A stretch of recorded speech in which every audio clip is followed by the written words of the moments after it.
Hello friends, income tax के cases की series में आज जो इशू हम डिस्कस करेंगे वो सेक्शन 264 पर है, जिसके अंदर सीआईटी को पावर दी गई है कि वो ऑर्डर को रिवाइज कर सकता है। सेक्शन 263 के अंदर वो ऑर्डर रिवाइज किए जाते हैं जो order prejudicial to the revenue होते हैं, और जो orders prejudicial to the revenue नहीं होते उन ऑर्डर्स को सेक्शन 264 के अंदर रिवाइज किया जा सकता है। इस केस के अंदर बॉम्बे हाई कोर्ट के सामने एक लिमिटेड इशू था कि यदि एसएससी ने इनकम टैक्स की रिटर्न फाइल करते वक्त कोई क्लेम नहीं लिया है तो क्या एसएससी उस क्लेम को फर्स्ट टाइम सेक्शन 264 की रेक्टिफिकेशन की एप्लीकेशन में ले सकता है। यह case Samita Rohit Gupta versus principal commissioner of income tax and others के केस में डिसाइड हुआ। मैटर 459 आईटीआर पेज नंबर 369 पर रिपोर्ट हुआ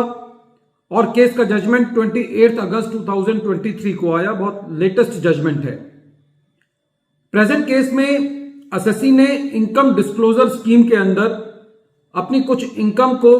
शो किया और उस स्कीम के अंदर जो टैक्स बनता था उस टैक्स को दे दिया। इनकम डिस्क्लोजर स्कीम का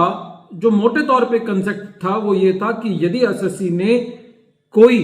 इनकम अपनी इनकम डिस्क्लोजर स्कीम में दिखा दी है तो वो इनकम उसको फिर किसी और साल में दिखाने की जरूरत नहीं है। और वैसे भी ये एक नॉर्मल प्रिंसिपल ऑफ टैक्सेशन है कि यदि एक बार कोई इनकम टैक्स हो गया है तो उस इनकम पर दोबारा टैक्स नहीं लिया जा सकता। इस केस के अंदर एसएससी ने इनकम डिस्क्लोजर स्कीम के अंदर अपनी इनकम को दिखा दिया था और उस इनकम पर टैक्स भी दे दिया था। एसएससी ने बाय मिस्टेक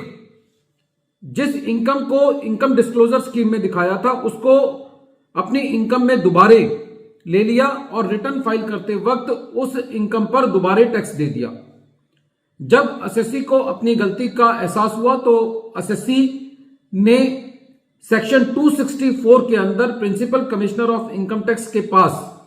ये एप्लीकेशन लगाई, ये रिवीजन की एप्लीकेशन लगाई कि ये टैक्स मैंने गलती से दे दिया है, इसलिए ये मुझको रिफंड किया जाना चाहिए। Principal commissioner of income tax ने एसएससी की इस एप्लीकेशन को रिजेक्ट कर दिया, ये कहते हुए कि क्योंकि एसएससी ने ये क्लेम अपनी रिटर्न में नहीं किया इसलिए 264 के अंदर एसएससी के पास ये अधिकार नहीं है। जब ये मैटर बॉम्बे हाई कोर्ट में गया, क्योंकि एसएससी ने जो principal commissioner of income tax का जो ऑर्डर था उसके अगेंस्ट बॉम्बे हाई कोर्ट में रिट पिटीशन दायर करी, तो बॉम्बे हाई कोर्ट का ये कहना था कि section 264 commissioner of income tax को वाइड जुरिस्डिक्शन प्रोवाइड करता है और सेक्शन 264 उन केसेस को कवर करता है जहां पर एसएससी किसी वजह से एपीलेट अथॉरिटी को अप्रोच नहीं कर पाता या एसएससी के पास कोई और अल्टरनेटिव रेमेडी नहीं होता, तो एसएससी के पास ये अधिकार है कि एसएससी 264 के अंदर कमिश्नर ऑफ इनकम टैक्स के पास जाके अपनी अर्जी लगा सकता है। बॉम्बे हाई कोर्ट का यह कहना था कि सेक्शन 264 के अंदर जो शब्द दिए गए हैं वो एनी ऑर्डर दिया गया है। एनी ऑर्डर का मतलब है कि वो ऑर्डर जहां पर डिपार्टमेंट से कोई गलती हुई या एसएससी से कोई गलती हुई, ये मिस्टेक डिपार्टमेंट से भी हो सकती है और ये मिस्टेक एसएससी से भी हो सकती है, क्योंकि प्रेजेंट केस में एसएससी ने अपनी इनकम टैक्स की रिटर्न फाइल करते वक्त दोबारा टैक्स दे दिया था, तो ये मैटर 264 के अंदर कवर होता है और बॉम्बे हाई कोर्ट ने principal commissioner of income tax को ये मैटर को रिमांड बैक कर दिया कि एसएससी की एप्लीकेशन को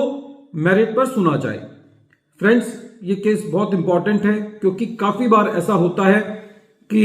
SSC due to the complex income tax provision कोई ऐसी मिस्टेक कर सकता है जिसकी वजह से एसएससी का टैक्स ज्यादा चला गया हो, क्योंकि अब जब हम 154 की एप्लीकेशन लगाते हैं तो वहां पे भी सीपीसी उस एप्लीकेशन को बहुत लिमिटेड केसेस में एक्सेप्ट करता है और क्योंकि जो जुरिस्डिक्शनल राइट होते हैं वो सीपीसी के पास होते हैं हम असेसिंग ऑफिसर के पास वो एप्लीकेशन लगाते हैं तो एओ उसको रिजेक्ट कर देता है।